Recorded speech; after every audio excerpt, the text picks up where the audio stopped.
I was excited to join it because it was the first passion workshop I ever attended. I had done a leadership workshop before that, but it's the first time I ever hear of a passion workshop. So I was excited. I was actually optimistic. I wasn't skeptical. I might have not done it if I was skeptical. So in my case, I knew what my passion was. I just wanted some help in terms of defining it better and knowing how to actually implement it. So that was basically why I was interested in taking the course, and I wasn't quite sure if the course was just about finding your passion, because I was like, I kind of know it, as much as it was how to actually apply it and implement it and take it forward.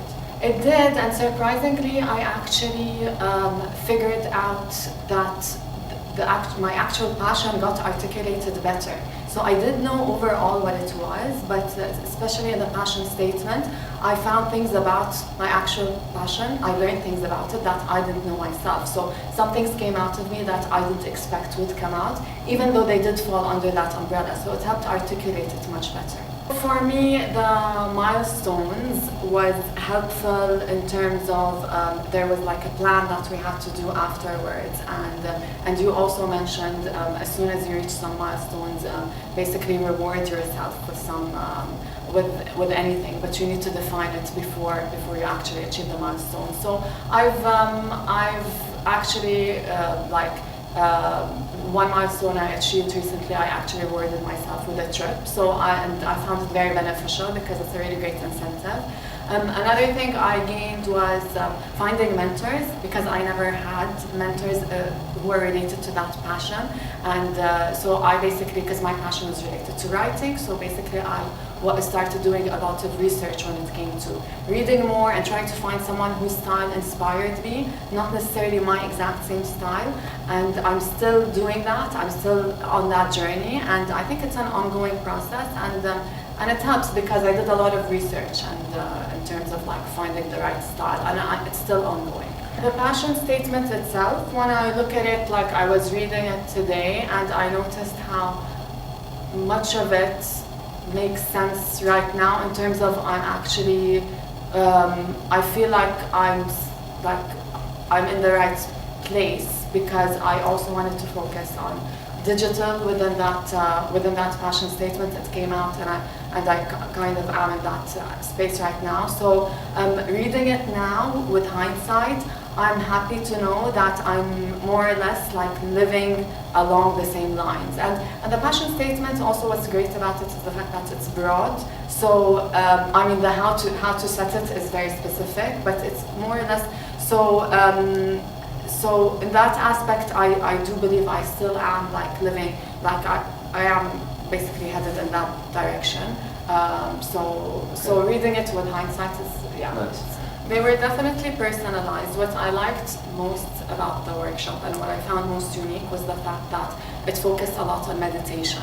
And I've never attended, I either attend meditation sessions that are purely when it comes to meditation, but I never attended like a workshop that incorporated some like lectures and some activities in addition to meditation. I think that's way more powerful than attending any other kind of workshop, because obviously you're tapping into a very powerful element, your subconscious. So that's what I found the most unique about it. The meditation exercises, I think, is what definitely. And I've been raving about it since I did it. So definitely, like for me, the most powerful moment was when we did the passion statement, because at the time there was some meditation we did before, which I can't remember, and then you made us just write anything that came out, and I got really emotional at some point. I put an asterisk next to it, and that part where I got emotional. And right after, you told us, and you weren't referring to me, I don't think you even noticed what I was going through when I was writing it, but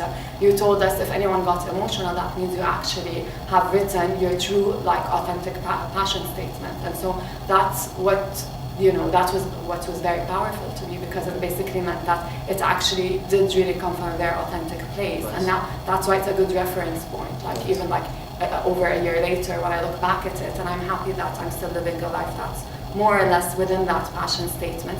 The how to get there might have changed, but the passion statement itself is still relevant. I am in touch with a couple of people. Like one person, I already knew her before, and we bumped in at the passion workshop. So we still meet up and we still talk about like everything. Another person I actually met at the workshop, and yeah, we definitely, like, even when I was researching some role models, I don't necessarily want to call them role models, but to research people who are experts within the field that I'd like to basically pursue as a passion. So basically, yeah, I'd bounce off ideas out of that person. Yeah, a passion tribe, definitely.